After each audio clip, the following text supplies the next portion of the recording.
Hello everyone, आज आपकी class में पढ़ाने वाली हूँ क्लास 11 का सेकेंड पोर्शन, मतलब कि सेकेंड पार्ट। क्या पढ़ाने वाले हैं? Second part. सेकेंड पार्ट में क्या बताने वाली हूँ आज की क्लास में? निम्नलिखित आणविक समीकरण को आयनिक समीकरण में बदलना। क्या बताने वाले हैं? निम्नलिखित आणविक समीकरण को आयनिक समीकरण में बदलना। हम आणविक समीकरण से आयनिक समीकरण में कैसे बदल सकते हैं? बात समझ में आ गई? क्या बोले? आणविक समीकरण से आयनिक समीकरण। अभी ये क्या है? हमारा आणविक रूप है MnCl2 4HCl MnO2 2H2। क्या है? यही सब आणविक रूप है। कैसे है? हमने अभी बताया भाई, फर्स्ट चैप्टर क्या है आपका? रसायन विज्ञान 11th क्लास सेकेंड का। भाई यही तो बता रहे हैं, सेकेंड पार्ट बता रहे हैं रेडॉक्स अवक्रिया का। कौन सा? रेडॉक्स अवक्रिया। रेडॉक्स अवक्रिया में टॉपिक क्या है? निम्नलिखित आणविक समीकरण को आयनिक समीकरण में बदलना। आणविक समीकरण से आयनिक समीकरण में बदलना। हम कैसे आणविक से आयनिक कैसे बदल सकते हैं? आज की क्लास में क्या बताने वाली हूँ? आणविक समीकरण से आयनिक समीकरण में बदलना। देखते हैं। देखिए, पहले दिया है MnO2 4HCl MnCl2 2H2O। हमारा क्या? ये समीकरण है। समीकरण क्या दिया हुआ है? MnO2 manganese dioxide, 4HCl hydrochloric अम्ल, MnCl2 manganese chloride, 2H2O Cl2। ये हमारा समीकरण है। ये हमारा समीकरण है। इनको हमें क्या करना है? इनको हमें क्या करना है? आयन रूप देना है। तो क्या आप जानते हैं आणविक समीकरण तभी बना होगा जब इसमें आयनिक समीकरण के द्वारा ही आणविक समीकरण बना होगा। मान लो कोई सूत्र है Ca, यहां पे क्या बताते हैं? CaCl2 आणविक रूप है ना? आणविक रूप, आणविक रूप है। इसे हमें क्या करना है? आणविक रूप से हमें आयनिक रूप देना। तो हम आयनिक रूप कैसे देंगे? Ca2 पॉजिटिव और Cl निगेटिव। भाई इसकी संयोजकता Cl2 ली होगी तभी तो आणविक रूप बना हुआ है। बात समझ में आ रही है? मतलब कहने का ये है Ca डबल पॉजिटिव और Cl निगेटिव। अब ये क्या? आयनिक रूप दे दिया। मतलब कि आयनिक से ही तो आणविक बना हुआ है। आयनिक से ही आणविक बना हुआ है। तो आणविक से आयनिक ही बना सकते हैं। दोनों में चेंज कर सकते हैं। आयनिक से आणविक, आणविक से आयनिक। ये बात समझ में आ गई? तो हम लिखेंगे इसमें क्या लिखेंगे? हाँ, जो आयन रूप नहीं देते हैं, जो आयन रूप नहीं देते हैं वो उदासीन होते हैं। हम उन्हें धनायन और ऋणायन में विभक्त नहीं कर सकते हैं। जैसे CO2 NH3 NO2 और क्या CO NO, ये कैसे होते हैं? उदासीन होते हैं। क्या हम इसे आयनिक रूप दे सकते हैं? नहीं, ये उदासीन होते हैं। हम इन्हें आयनिक रूप नहीं दे सकते हैं। इनको चेंज नहीं कर सकते। इनको कैसे करेंगे?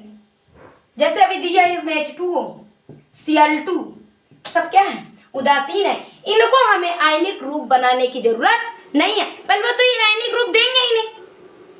पहली बात, ये आयनिक रूप देंगे ही नहीं, आयनिक रूप बनेंगे ही नहीं। बात समझ में आ रही ना? क्योंकि ये उदासीन होते हैं। बात समझ में आ रही है? आगे देखते हैं।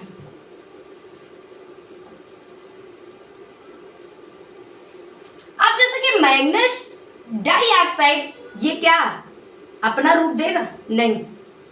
कैसा है? उदासीन है। अब हम क्या करते हैं? हाइड्रोक्लोरिक अम्ल है, जब इसको विलयन में डुबोएंगे तो H पॉजिटिव और Cl नेगेटिव, मतलब कि HCl जो है धनायन और ऋणायन में व्यक्त हो जाएगा। तो हम इसको लिखेंगे 4H positive plus 4Cl negative. भाई जितना पॉजिटिव होगा उतना ही निगेटिव होगा। तो ये किससे मिलकर के बना हुआ है? H पॉजिटिव और Cl निगेटिव से मिलकर के बना हुआ HCl है, लेकिन 4 अणु इसमें भी हैं और 4 अणु Cl में भी हैं। तो इसका मतलब क्या है? 4H पॉजिटिव 4Cl निगेटिव, मतलब कि दोनों के अणु कितने कितने हैं? 4 इसके भी हैं 4 इसके भी हैं। ये बात समझ में आ गई? आगे चलते हैं। हमें आयनिक रूप देना है, याद रखना, हमें आयनिक रूप देना। अब देखिए क्या दिया हुआ है, गर्मी बहुत है इनका। आगे क्या दिया हुआ है? MnCl2। क्या दिया हुआ है? MnCl2। Mn की संयोजकता कितनी होती है? Mn2 पॉजिटिव, यही तो होती है। मैग्नस नाम है इसका, क्या नाम है? Magnus ion. मैग्नस आयन, इसका नाम क्या है? Hydrogen ion. इसका नाम क्या है? Chloride ion. इसका नाम मैग्नेट डाइऑक्साइड। अब दो संयोजकता Mn2 पॉजिटिव की है तो Cl की भी कितनी होगी? 2Cl नेगेटिव ही होगी। बात समझ में आ गई? क्या बोले? Mn2 पॉजिटिव 2 + 2Cl नेगेटिव, जितनी संयोजकता पॉजिटिव होगी, जितनी संयोजकता पॉजिटिव की होगी उतनी ही संयोजकता Cl के भी होगी। तो Mn2 पॉजिटिव होगी + 2Cl नेगेटिव होगा, प्लस 2H2O + Cl2। क्या Cl2 को आयनिक रूप देंगे? नहीं। H2O को देंगे? नहीं। बात समझ में आ गई ना? आप क्या करेंगे? हमको इनको चेंज करने की जरूरत ही नहीं, क्योंकि उदासीन है, हम इन्हें चेंज नहीं कर सकते हैं।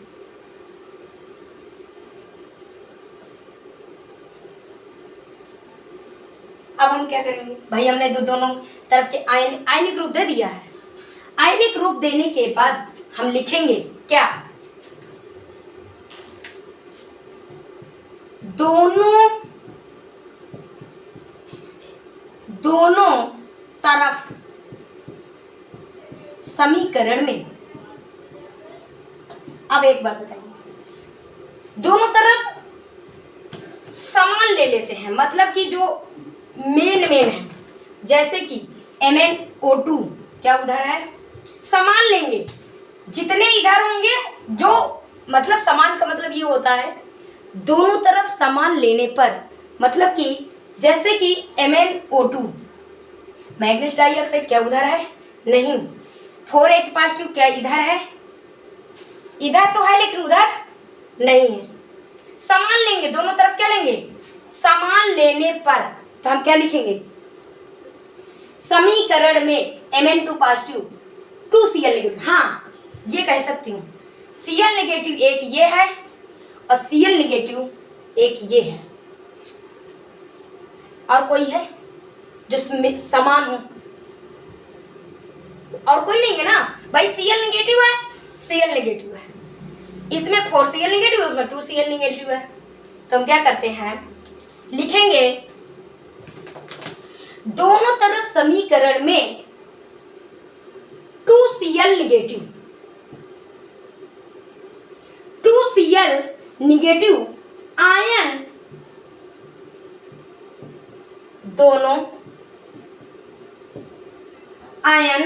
दोनों और उपस्थित है,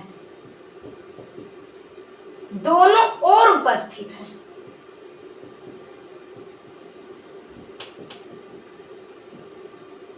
उपस्थित है।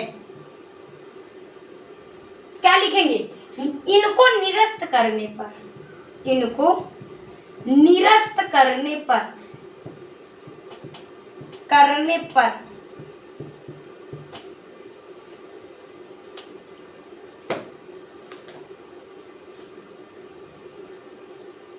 आगे देखिए, समान लेते हैं। समान मतलब कि दोनों ओर जो उपस्थित हो उसको घटा और मतलब कि जोड़ और घटा लेते हैं। जैसे कि 4Cl नेगेटिव इधर, Cl नेगेटिव इधर भी है, Cl नेगेटिव उधर भी है, तो हम क्या करते हैं? इनको जोड़ घटा लेते हैं। मतलब कि लिखेंगे MnO2 + 4H positive + 4Cl negative. अब 4Cl नेगेटिव इधर है, तब इसको इधर लेकर आएंगे, और उधर कहाँ में है, प्लस में, इधर कहाँ में आ जाएगा, माइनस में। तो क्या बन जाएगा, 2Cl नेगेटिव गिव्स क्या बचेगा, Mn2 positive plus 2H2O plus Cl2।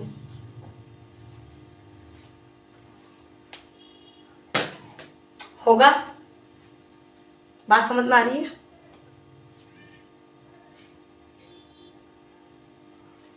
अब हम क्या करते हैं, प्लस माइनस माइनस, क्या लिखेंगे, MnO2 plus 4H positive plus 4Cl negative में 2Cl नेगेटिव हट जाएंगे, तो कितने बचेंगे, 2Cl नेगेटिव, कितना बचेगा, 2Cl negative gives Mn2 positive plus 2H2O plus Cl2।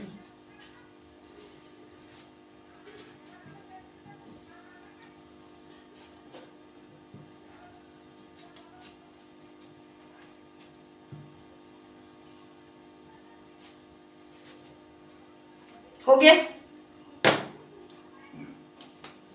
मतलब कहने का ये है कि दोनों तरफ समान ले लेते हैं, जो Cl जैसे यहाँ में H पॉजिटिव होता उधर भी होता तो हम उनको भी जोड़ घटा लेते, Cl नेगेटिव था, समान लेते हैं, जो इधर हो वो उधर भी होना चाहिए, तो हम उसको क्या करते हैं, जोड़ घटा लेते हैं, तो वो क्या बन जाता है, हम उसको आयनिक रूप में तब दे देते हैं, तो क्या बन जाता है, MnO2 plus 4H positive plus 4Cl negative में चिन्ह उसका रखते हैं जिसका मान बड़ा होता है, तो 4 का मान बड़ा है तो इसलिए प्लस रख दिया, तो हम आंसर आया है क्या, MnO2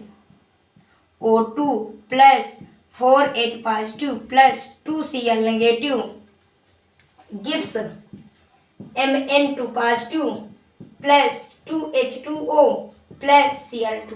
भाई इनको देना ही नहीं था, बात समझ में आ गई। अब यह समीकरण क्या है, संतुलित है, क्या है, संतुलित भी है, देख लीजिए, संतुलित, यहाँ पे लिख लीजिए, संतुलित है। भाई समीकरण आयन के साथ साथ में संतुलित होना भी जरूरी है, बात समझ में आ गई ना। चलिए स्क्रीनशॉट ले लीजिए, समझ में आ गया हो तो ज़्यादा बेटर है, अगर आपकी बात मेरी समझ में आ गई हो तो लाइक सब्सक्राइब और कमेंट करके ज़रूर बताइए कैसी लगी मेरी क्लास। Thank you.